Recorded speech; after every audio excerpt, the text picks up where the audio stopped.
Match শুরুর বাঁশি বাজতে যে আক্রমণের ঝড় তুলল স্পেন তা চলল একেবারে শেষ পর্যন্ত। ঘর সামলানোর শত চেষ্টা করেও কিছুই করতে পারল না অস্ট্রিয়া। মিখেল ওভারজবেলের জোড়া গোলে অনায়াসের জয়ে উত্তর আমেরিকা বিশ্বকাপের পরের ধাপে পা রাখল লুইস দে লা ফুয়েন্তের দল। লস অ্যাঞ্জেলসের সুফি স্টেডিয়ামে বৃহস্পতিবার রাতে শেষ ৩২-এর ম্যাচটি ৩-০ গোলে জিতেছে স্প্যানিশরা। তাদের আরেক গোলদাতা হলেন পেদ্রো পোরো। এদিন ম্যাচের ৩৪তম মিনিটে প্রথম জালে দেখা পায় স্পেন। মার্ক কুকুরিয়ার নিখুঁত পাস থেকে ঠান্ডা মাথায় বল জালে পাঠান মিকেল ওভারজবল। চলতি বিশ্বকাপে এটি ছিল তার তৃতীয় গোল। এতে ১-০ গোলে এগিয়ে থেকেই বিরতিতে যায় স্পেন। বিরতির পর আক্রমণের ধার কমায়নি স্পেনিশরা। ম্যাচের ৬৬তম মিনিটে অ্যালেক্স বাইনের দারুণ ক্রস থেকে অসাধারণ এক হেডে ব্যবধান দ্বিগুণ করেন ডিফেন্ডার পেদ্রো পোরো।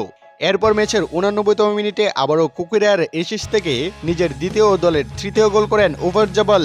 চলতি বিশ্বকাপে এটি ছিল স্প্যানিশ এই ফরোয়ার্ডের চতুর্থ গোল। এই জয়ের মাধ্যমে ইউরোপীয় প্রতিপক্ষের বিপক্ষে স্পেনের অপরাজিত থাকার ধারাও আরও দীর্ঘ হল।